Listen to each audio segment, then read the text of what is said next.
University మంచి భవిష్యత్తు కోసం తెలుగు విద్యార్థులు ఇష్టపడే university. Call 9059052378 9059052379.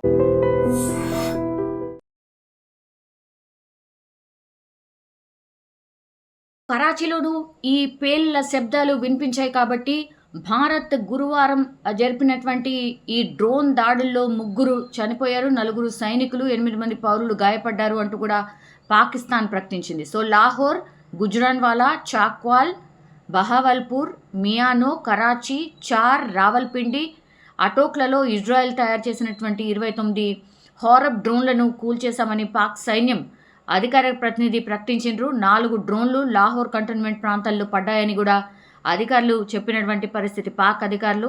So drone Rawalpindi cricket stadium దిశగా వచ్చిందని విదేశాంగ శాఖ మంత్రి కూడా వెల్లడించారు. సో ఇస్లామాబాద్లో ఎటువంటి డ్రోన్ దాడులు జరగలేదని అక్కడ ఉన్నటువంటి డిప్యూటీ కమిషనర్ నవాజ్ తెలియజేశారు. ఉద్యోగులంతా షెల్టర్లో ఉండాలని లాహోర్లోని అమెరికా కాన్సులేట్ సూచించినట్టుగా చెప్తున్నారు. సురక్షిత ప్రాంతాలకు వెళ్లాలని కూడా తమ పౌరులకు సూచించినట్టుగా కూడా చెప్తున్న సిచ్యువేషన్ అయితే కనిపిస్తోంది.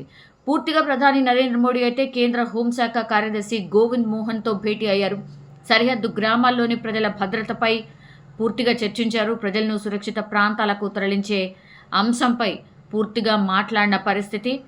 భారత్లోకి చొరబాటుకు ప్రయత్నించినటువంటి పాకిస్తాన్కు చెందినటువంటి ఒక వ్యక్తిని సరిహద్దు భద్రతా దళానికి చెందినటువంటి జవాన్లు హతమార్చినట్టుగా కూడా చెప్పారు.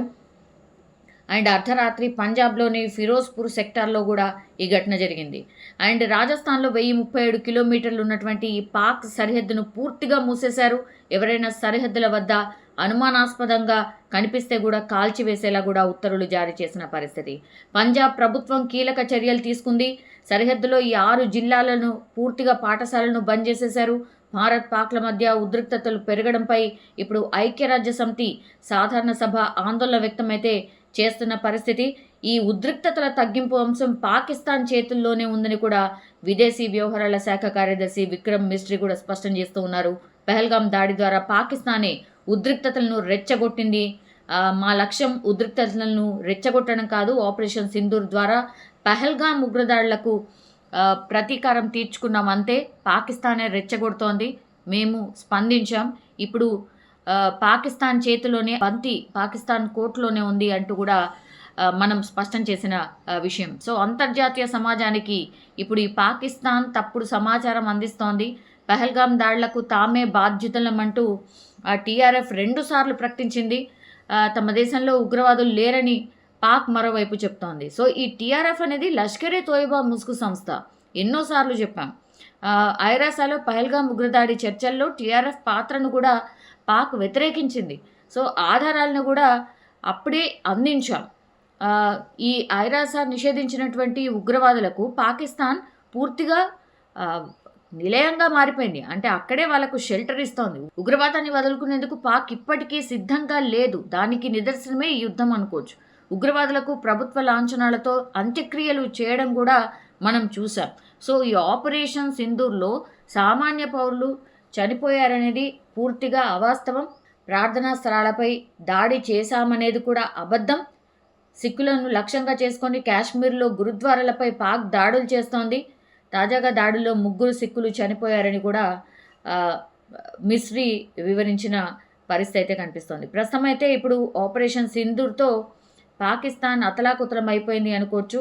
కవ్వింపు చర్యలకు ఇంకా కూడా పాల్పడుతోంది. ఇప్పుడు కుప్వారా, బారాముల్లా, ఊరి, పూంచ్, మెంతార్, రాజౌరి సెక్టార్స్లో కూడా మోటార్లు కావచ్చు, శక్తివంతమైనటువంటి శతఘ్నులతో ఇంకా కూడా కాల్పులకు తెగబడుతోంది. సో 16 మంది ఇప్పటివరకైతే చనిపోయినట్టుగా చెప్తున్నారు. 5 చిన్నారులు ఉన్నారు, 3 మహిళలు ఉన్నారు. పూంచ్ సెక్టార్లో చనిపోయినటువంటి వారిలో లాన్స్ నాయక్ దినేష్ కుమార్ అనే సైనికుడు కూడా ఉన్నాడు. సో ఈయన హర్యానాకు చెందిన సైనికుడు. మరోవైపు పాక్ ఇంకా కూడా కవ్వింపులకు భారత్ సమర్థవంతంగా తిప్పికొడుతున్న పరిస్థితి కనిపిస్తోంది. ఇప్పటికి కూడా దేశంలో పలు రాష్ట్రాల్లో హై అలర్ట్ కొనసాగుతోంది. ఆలయాలు కావచ్చు, నీటి ప్రాజెక్టుల వద్ద పూర్తి స్థాయిలో భద్రతను పెంచిండ్రు. విమానాశ్రయాల్లో సందర్శనలకు అనుమతి లేదు అంటూ కూడా ఆదేశాలు జారీ చేసిండ్రు.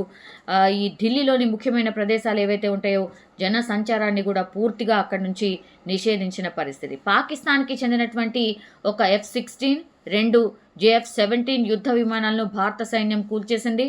ఒక పైలట్ మన సైన్యానికి చిక్కిండు.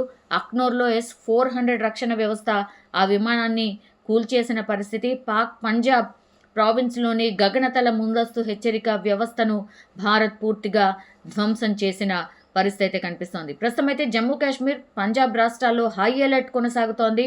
అన్ని రాష్ట్రాల్లోని ఆలయాలు, నీటి ప్రాజెక్టుల వద్ద భద్రతనైతే పెంచిన సిట్యుయేషన్ ఉంది. నిజంగా ప్రస్తుతం ఉన్నటువంటి సమాజం దేనికి ప్రయారిటీ ఇస్తుంది?